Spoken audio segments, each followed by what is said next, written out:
Bertrand Lestrade au sommet, le crack jockey originaire de Bruges près de Bordeaux s'offre le troisième grand steeplechase de Paris de sa carrière en selle sur Docteur de Ballon. Nous reviendrons également sur les 3 victoires de François Nicole au niveau groupe 1 ce week-end. Nous revivrons notamment la victoire de l'autonomie dans la grande course de Haie d'Auteuil, victoire acquise par 30 longueurs d'avance. Elle est avec Docteur de Ballon la mire du week-end. Nous revivrons également les temps forts de la semaine écoulée dans la région. Parmi les belles impressions, Instrumentaliste qui a fait un déplacement fructueux à Beaumont-de-Lomagne vendredi dernier. Nous reviendrons également sur les courses de Montauban, de Royan ou encore Châtelaillon. Et puis 2 invités sur ce plateau, une première dans ce journal, Christian Granel, président de la Société sportive des courses de Toulouse, et Manon Lagarde, chargée de communication à l'hippodrome de Toulouse. Nous allons donc parler de l'AC Pierre qui met les petits plats dans les grands pour ce second semestre. Bonjour et bienvenue, c'est le JT des courses. Mais tout d'abord donc à la une de l'actualité, le grand steeplechase de Paris, c'était ce dimanche sur l'hippodrome d'Auteuil qui a vu la victoire de Docteur de Ballon associé à Bertrand Lestrade. Nous reviendrons également sur les 3 victoires de François Nicole au niveau groupe 1. Bertrand Lestrade sur le toit du monde, le crack jockey bordelais remporte ce dimanche en selle sur Docteur de Ballon son 3e grand steeplechase de Paris après Belle la Vie en 2013 et ce même Docteur de Ballon l'an passé en 2020. À 31 ans, Bertrand Lestrade confirme qu'il reste l'une des stars des pelotons d'Auteuil, lui dont on rappelle qu'il est quadruple cravache d'or 2015, 2017, 2018 et 2019. Dans le Grand Steeple édition 2021, on annonçait les représentants de David Cotin, mais Docteur de Ballon et Bertrand Lestrade se sont montrés souverains. Après avoir patienté en dernière position dans une course emmenée par Général en Chef et Le Berry, Docteur de Ballon place sa pointe de vitesse dévastatrice et laisse Cariacou et James Waverley à 5 longueurs et demie. Galéo Conti sauve les meubles pour le Sud-Ouest et se classe 3e. Eddie de Balme pour François Nicole est 6e. Figuero et Feu Follet éjectent leur jockey. 24 heures plus tôt, l'autonomie décroche le 2e groupe 1 de sa carrière en s'imposant dans la grande course de Haie d'Auteuil, premier des 3 groupes 1 remportés par François Nicole au cours de ce week-end. L'autonomie laisse son poursuivant immédiat et principal rival, Paul Saga, à 30 longueurs. Élevée par Catherine Coiffier, dont elle porte les couleurs, l'autonomie a une carrière d'une régularité exemplaire pour un cheval d'obstacle. 19 courses, 14 victoires et 3 places dans les 3 premiers. Elle est également invaincue de juin 2019 à septembre 2020. Premier groupe 1 décroché en novembre 2019, le prix Renaud du Vivier par 18 longueurs. En 2020, elle rate le coche 2 fois, elle se classe 2e de la grande course de Haie, derrière Paul Saga, et prend la 3e place du Grand Prix d'automne. Cette fois, c'est la bonne. Ajas est 2e donc devant Gex, 3e et Gallo Marin, Amour du Matan pour Arnaud Chaillet-Chaillet, se classe 7e. Dimanche, dans le prix Ferdinand Dufort, le Listrac et l'Aubonnière offrent le jumelé à François Nicole. Le Listrac offre à son jockey également Lucas Giuliani, 18 ans, son premier groupe 1. Lucas Giuliani avait décroché son premier groupe en avril en selle sur Haut-les-Cœurs.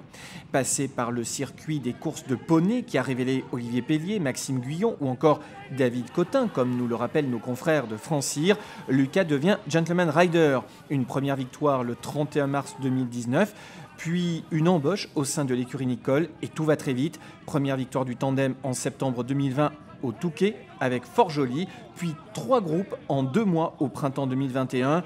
L'ascension de Lucas Giuliani est fulgurante, son modèle en tant que jockey, et non des moindres, un certain Yves Saint-Martin. Et de 3 pour François Nicole, le 3e groupe 1 de week-end pour le maître entraîneur, cette fois dans le prix Alain Dubreuil avec Hermès B, un AQPS hors norme dont François Nicole se plaît à dire qu'il est aussi bien un cheval de grand steeple que de grande course de haie. Hermès B n'a que 4 ans et un avenir tout tracé au plus haut niveau semble-t-il. Hermès B, monté par Bertrand Lestrade, venait de remporter le prix Amadou. Il devance ici Martha Thor. L'autre Nicole Raffleface, associé à Gaëtan Mazur, se classe 3e. Voilà donc pour les temps forts de dimanche à Auteuil. On va revenir maintenant dans la région, on va changer de discipline, on va vous parler de trot, on va revenir sur les temps forts de la semaine écoulée. C'est le retour aux courses avec 24 heures au trot.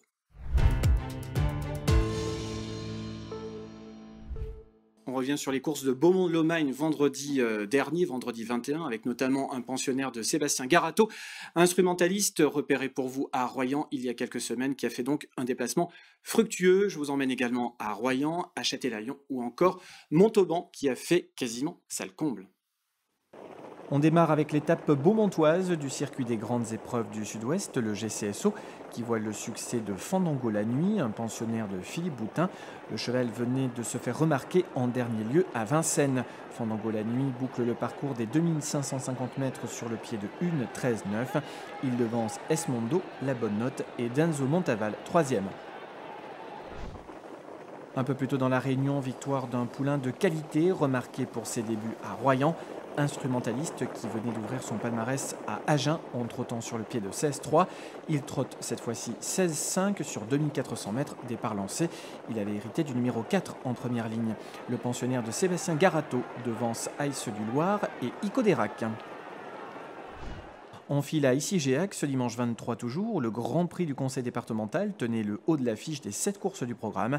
Victoire dans cette épreuve de Cascade Buroise qui n'avait plus franchi le poteau en tête depuis le 16 octobre 2019. La partenaire de Jérôme Payet devance le très régulier Cœur de Lippe. Émotion bleue complète le podium. Beaucoup de monde en ce week-end de Pentecôte à Montauban, qui avait fait quasiment salle comble dans le respect des normes sanitaires bien sûr, mais les Montalbanais avaient clairement choisi l'hippodrome des Allègres pour fêter la levée partielle des restrictions. Parmi les temps forts de dimanche, la deuxième course qui voit le succès d'Inferno Pourpre, un poulain entraîné par Thomas Lévesque dans son antenne du Sud-Ouest, placé sous la responsabilité de Vincent Cabos. Vincent qui, à cette occasion, signe le 100e succès de sa carrière. Le poulain, quant à lui, ouvre son palmarès dès ses premiers pas en compétition. Il devance Iceman de Crépin et Ibelia de Peyre. À Royan, réunion mixte mais au trot, la belle impression est celle laissée par Elixir de Fréca dans la troisième course du programme. Elixir de Fréca est entraîné et drivé par Eric Audebert. Le fils de The Best Madric n'avait plus franchi le poteau en tête depuis un an. Il devance ici le pensionnaire de Patrick Terry, Fosbury. Flash Dudro se classe troisième. On termine avec le Grand Prix d'Inavena Maïzagri à Châtelaillon, victoire de For You Madric, un pensionnaire de Jean-Luc Bijon. Le cheval était associé à Benoît Robin. Le fils d'Up and Quick, bien connu des quintéistes, remporte sa 8e victoire en 56 sorties publiques. Il devance à cette occasion Disco de Cagne et Chaco Zaz.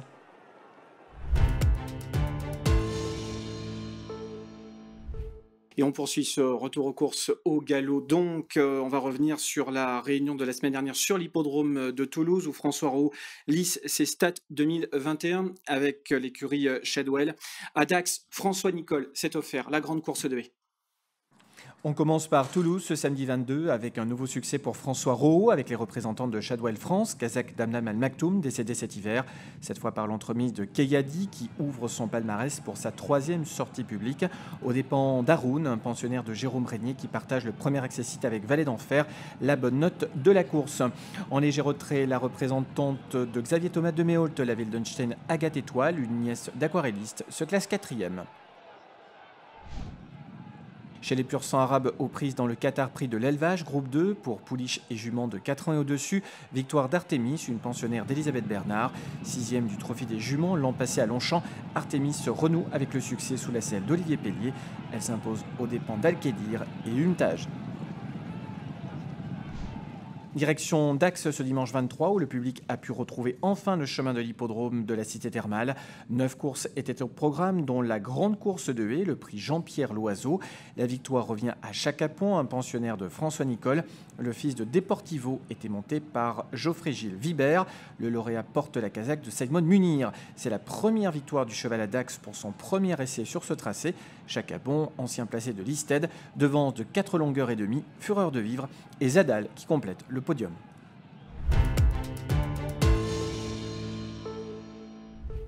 On va faire le point maintenant sur les chevaux à suivre, discipline par discipline. On a vu plein de belles choses, notamment sur l'hippodrome de Beaumont-de-Lomagne, Montauban, Châtel, sans oublier Toulouse. On va démarrer avec les trotteurs, instrumentalistes donc, qui avait bien débuté à Royan, qui a confirmé à Agen, puis à Beaumont-de-Lomagne, Jebel Valier, Rascal Océane, Inferno Pourpre sur l'hippodrome de Montauban, ou encore Istinga Boquin, entraîné à Beaumont-de-Lomagne par Jérôme Chavat. On va tourner la page maintenant pour voir les chevaux de plat, et notamment Keyadi qui s'est imposé sur la piste toulousaine. sans oublier Sultanon également, qui a fait belle impression, toujours sur l'hippodrome de Lacépierre. Parmi les autres faits marquants de la semaine, mais hors fédération cette fois-ci, signalons la deuxième place de Sirona. C'était dans le prix Saint-Alary au niveau groupe 1, épreuve préparatoire au prix de Diane. La pensionnaire de Christophe Ferland prouve sa tenue en allant devant. Elle s'est montrée très courageuse. Elle prend donc la deuxième place derrière une représentante de David Smaga, Incarville, Christophe Ferland, qui a rappelé et souligné d'ailleurs à mes confrères de Jour de Galop que sa pouliche serait au départ du prochain prix de Diane. Autre fait marquant, la victoire d'Elo de Ligny. C'était au trot monté ce mardi 25 sur l'hippodrome de Vincennes. Elo de Ligny est entraîné près de Castel-Sarrazin par Yannick Henry. Le professionnel installé donc à Castel-Sarrazin compte 10 victoires depuis le début de l'année sur la piste de Vincennes. Les chevaux qui gagnent à Vincennes sont entraînés du côté de Melun et placés sous la responsabilité de David Bertrand. Puis du côté de Compiègne également, ce mardi dans le Quintet, victoire de Momarasa, encore entraîné par François Roux, qui a décidément la forme en ce moment, propriété de Shadwell France. L'entraîneur palois compte 22 victoires en 141 partants en 2021, 19 Shadwell dans son effectif, 9 victoires avec les Bleus de Sheikh Hamdan, disparu cet hiver. Voilà donc pour l'essentiel de l'actualité. Tout de suite, nos invités, on vous parle de Toulouse.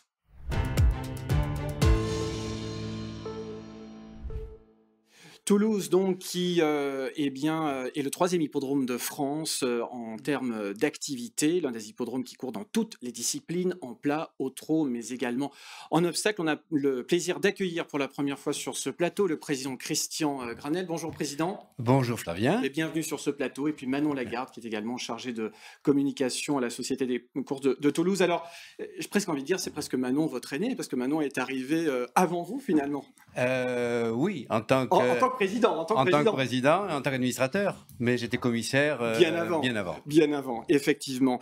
On va donc parler de l'hippodrome de Toulouse. On va regarder tout d'abord quelques chiffres pour contextualiser un petit peu ce qu'est l'hippodrome de Toulouse. Je le disais, troisième hippodrome de France de par son activité, 47 réunions de course en 2021, avec un panachage président entre les réunions PMU et les réunions dites PNH, celles qui ne sont par exemple pas diffusées sur Equidia, encore que certaines d'entre elles, on y reviendra, sont diffusées maintenant sur le site internet d'Equidia, un hippodrome qui a été créé au milieu du 19e siècle, et puis un outil de travail qui a fait que Toulouse est devenue au milieu des années 90, qu'on en appelle un pôle national, avec tout d'abord une piste plate de 1800 mètres, une piste de trot de 1200 mètres, sans oublier également une piste à obstacles d'environ 1750 mètres. Et puis également des dates clés dans le calendrier des courses, avec deux quintets, l'un au trot et l'autre en plat, avec traditionnellement, naturellement, le 11 novembre. Vous accueillez également deux étapes du défi du galop. Et puis au trot également des dates importantes, comme par exemple les trois glorieuses. J'ai presque envie de vous demander tout d'abord, président Christian Granel, qu'est-ce qui vous a motivé à vous présenter l'année dernière la présidence de la Société des courses de Toulouse? Parce que c'est un énorme paquebot et on se dit, oh là là, se présenter à la Société des courses, à la tête de la Société des courses, c'est quand même un immense défi.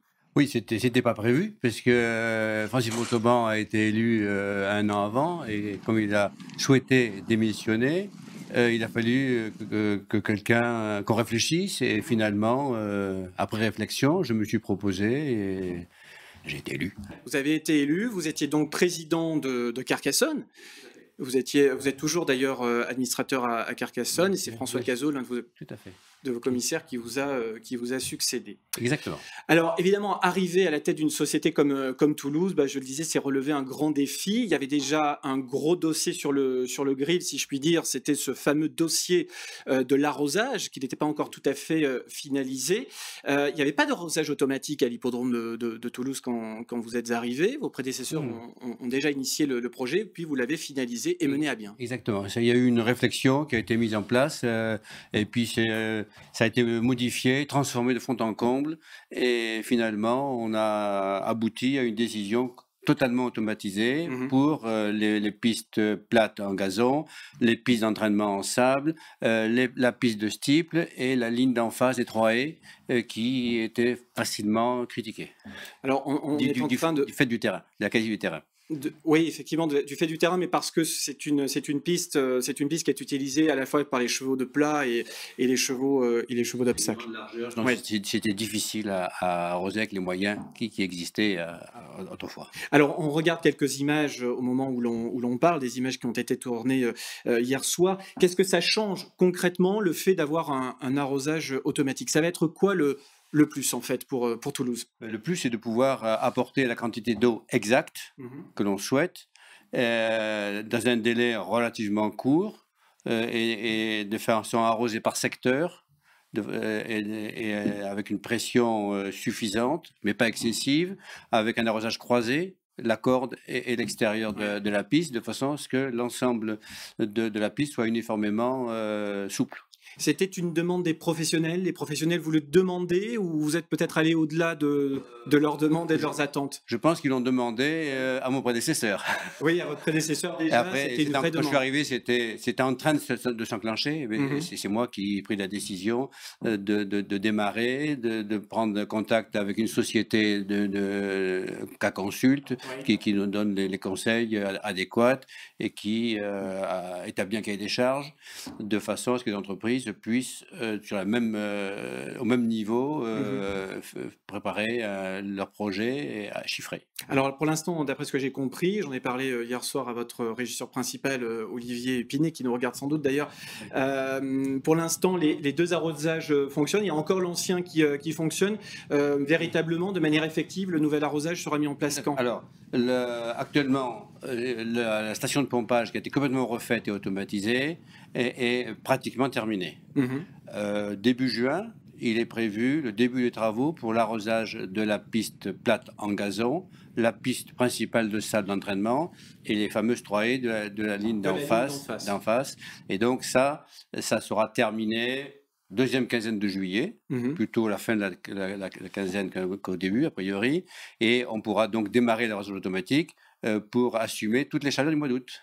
Ça veut dire que concrètement, là, sur les pistes, entre la réfection de la piste de trot au début des années 2000, puis la réfection des obstacles également sur la piste intérieure de steeple, maintenant l'arrosage de la piste plate, en ce qui concerne l'outil à proprement parler, l'outil course, là, on va être quasiment au top niveau. Ben, j'espère, oui. Ouais. Je pense, oui, puis qu'après on peut plus rien faire, hein, si ce n'est essayer d'améliorer Et de maintenir évidemment et de maintenir l'acquis. Il faut toujours améliorer. La perfection n'existe pas. Ça, c'est en tout cas, c'est pour le côté piste, si je puis dire. Après, il y aura évidemment peut-être d'autres projets côté jardin aussi, parce que l'infrastructure est très importante, mais peut-être qu'on y reviendra tout à l'heure. Quand vous voulez. Parlons également des événements, parce que depuis une vingtaine d'années maintenant, eh bien, l'hippodrome de Toulouse est devenu, au sein de la 4e ville de France, un centre de loisirs et de divertissement de premier plan, en plus même des courses, Manon. Et on l'a bien vu, alors lors des soirées spectacles, on a vu qu'il y a des milliers de spectateurs qui viennent aux courses à Toulouse.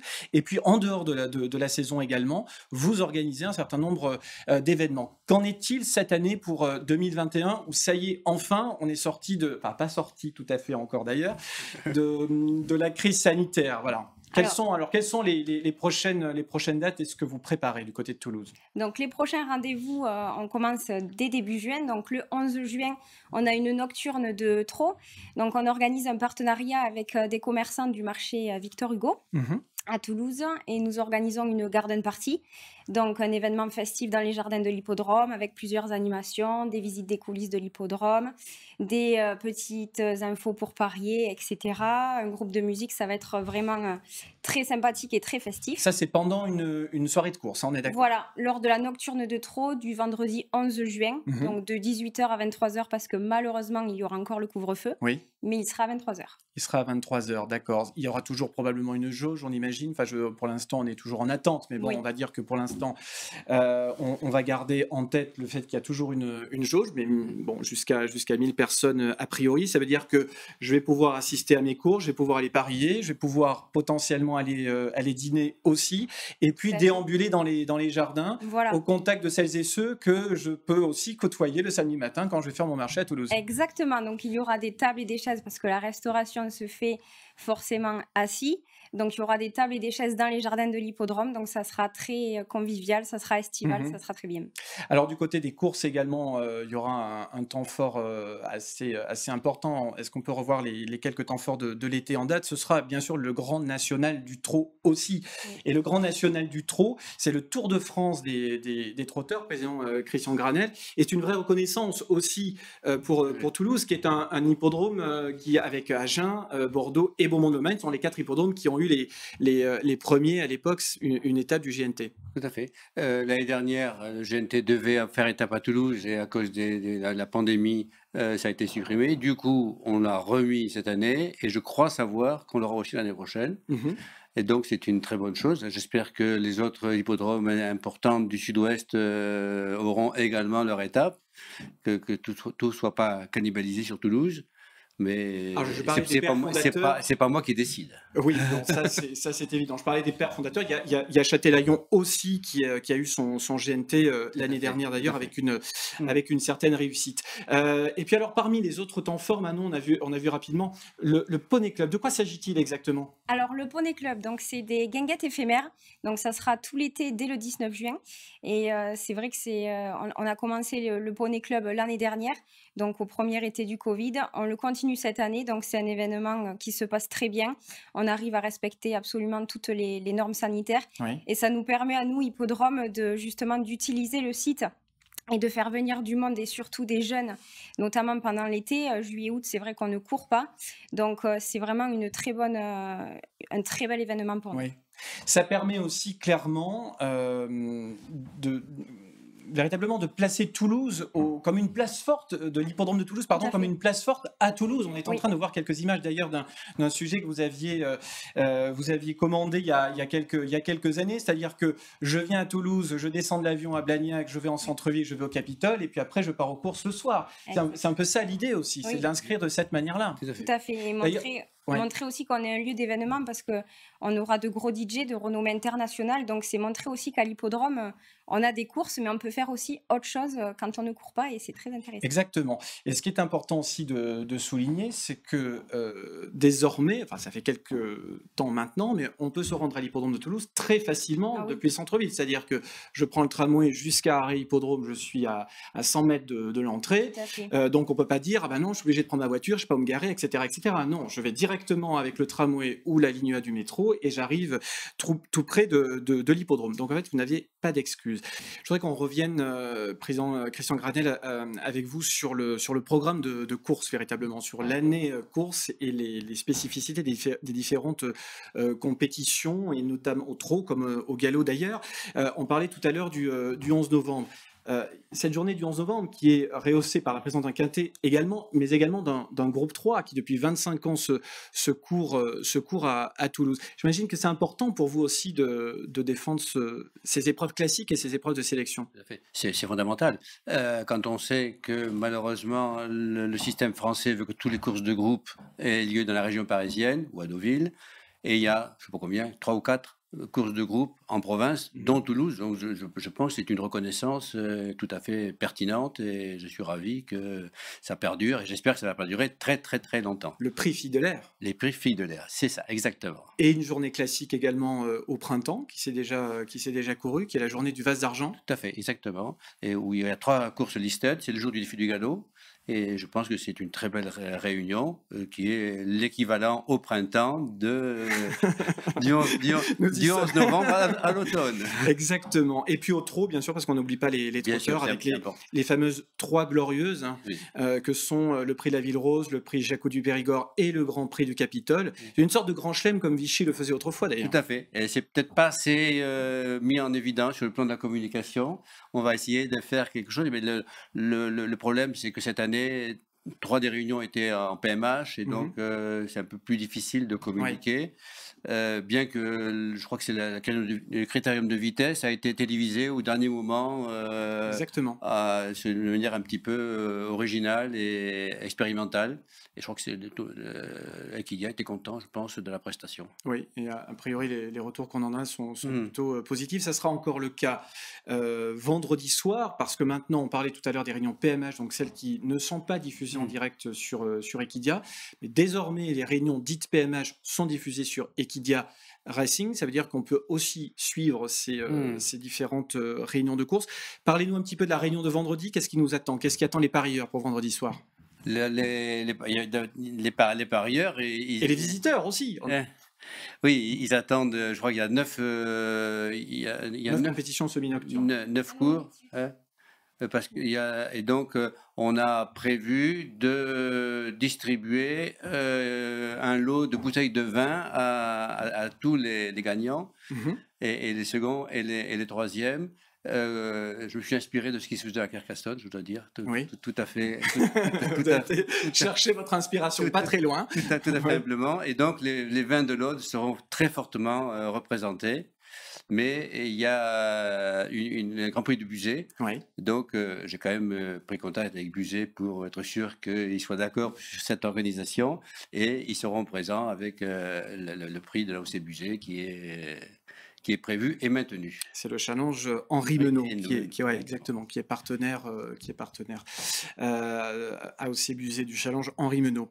Alors parlons également, et pour terminer, d'une très belle initiative que vous avez eue au cours du printemps, c'est de faire venir une influenceuse sur YouTube qui s'appelle Juju Fitcat. Oui. Alors à titre personnel, je ne connaissais pas du tout, et c'est a posteriori qu'on m'a dit, mais comment tu ne connais pas et tout. 2,5 millions d'abonnés. Oui. Et vous avez eu, on est en train de la voir là à l'image, on a pris un petit extrait de la vidéo qui a été tournée à l'hippodrome de Toulouse, c'était donc il y a 15 jours ou 3 semaines maintenant. Quel était votre objectif, Manon, quand vous lui avez demandé de venir à l'hippodrome de Toulouse, ici avec l'ami Frédéric Closier qui s'est également prêté au jeu?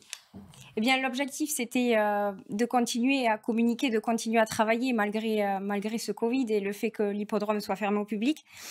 Et donc, l'idée, c'était aussi de faire découvrir notre sport à d'autres sportifs et à des personnes influentes pour montrer aussi que les courses hippiques, ça s'adresse à tout le monde et qu'il y a un gros sujet qui est très important de plus en plus chez les jeunes notamment, c'est le bien-être équin. Et donc, il faut savoir que malheureusement, l'image des courses n'est pas bonne, alors qu'on fait tout pour que justement le bien-être du cheval soit vraiment au cœur de tous les hippodromes et de la fédération. Et donc, on a voulu organiser cette vidéo pour créer du contenu aussi pour l'influenceuse qui a les salles de sport fermées. En fait, on était tous complètement fermés. Donc, l'idée, c'était qu'elle découvre un nouveau sport. Et elle, qui est passionnée d'équitation, Et oui, parce qu'elle était cavalière de concours. Voilà, depuis, je crois qu'elle a monté pendant 17 ans en club et elle ne connaissait pas les courses.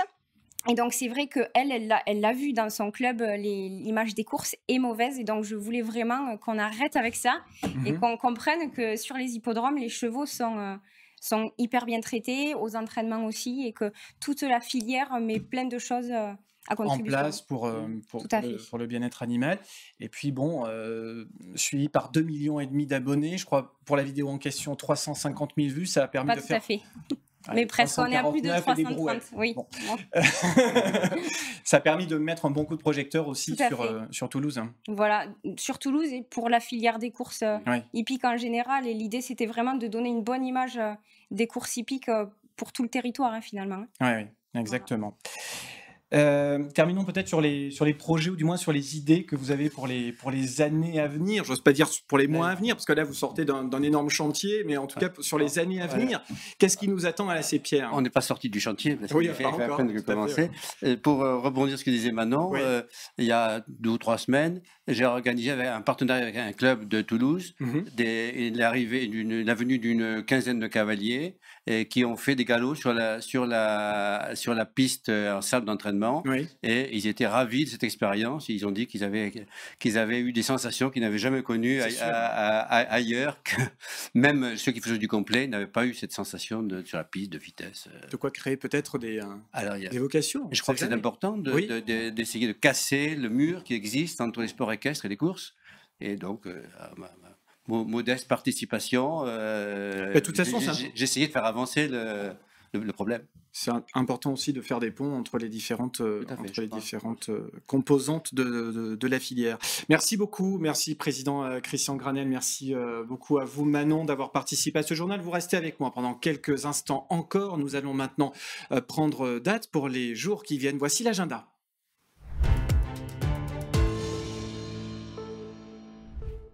Et oui, ça s'accélère maintenant de plus en plus, bien entendu. On va regarder où est-ce que nous allons aller dans le sud-ouest dans les jours qui viennent. C'est parti, prenez date du 28 mai jusqu'au 6 juin. On va partir du côté de l'Atteste en premium, mais également à Toulouse. Bordeaux, samedi 29 mai, on y revient dans un instant. Pompadour, ce sera également dimanche 30. Et puis Toulouse, Agen, Grenade ou encore Montpazier le 6 juin prochain. Il y aura des courses sur l'hippodrome de Villeneuve-sur-Lot à l'occasion du trophée vert. D'ailleurs, je vous propose bien de revivre la toute dernière étape qui s'est déroulée sur l'hippodrome de Vitré, qui a vu la victoire de El Tigre Sega. Villeneuve-sur-Lot, donc c'est la première des 2 étapes du trophée vert organisée dans le sud-ouest. Il y en a une à Royan, ce sera à la fin du mois de juillet. D'abord Villeneuve, où se déroulera la 5e étape. Sur l'hippodrome de Vitré que vous revoyez là, eh bien, c'est El Tigre Sega qui s'était imposé brillant Madric pour le Beaumontois. Gilbert Champier reste en tête du classement avec 17 points ex-aequo avec Espoir du Marny. Et puis ce samedi 29 mai, la plus belle réunion de l'année sur l'hippodrome de Bordeaux-le-Bouscat. Au menu, le derby du midi, mais également le Grand Prix. C'est la 4e étape du défi du galop. On va d'abord s'intéresser au derby avec au départ de cette épreuve Singledown qui vient de s'imposer dans le Prix Nelsus. C'est l'une des voies royales. Singledown est entraîné à Mont-de-Marsan par Xavier Thomas Deméholt. Singledown qui sera associé à Guillaume Getschge fera face à 6 adversaires. Et puis autre temps fort, le Grand Prix de Bordeaux, 99e du nom. On retrouvera au départ de cette épreuve les 2 chevaux qui ont fait l'arrivée du Vase d'Argent sur l'hippodrome de Toulouse. Il s'agit de Moderator et Fantastic Spirit. Il y a donc comme un air de revanche dans l'air. Voilà donc pour les principaux temps forts de ce week-end dans le sud-ouest. Voilà pour l'essentiel de l'actualité. Vous n'oubliez pas également le replay du MAG consacré à Michel Dumouche. On se retrouve jeudi prochain, même lieu, même heure. Salut!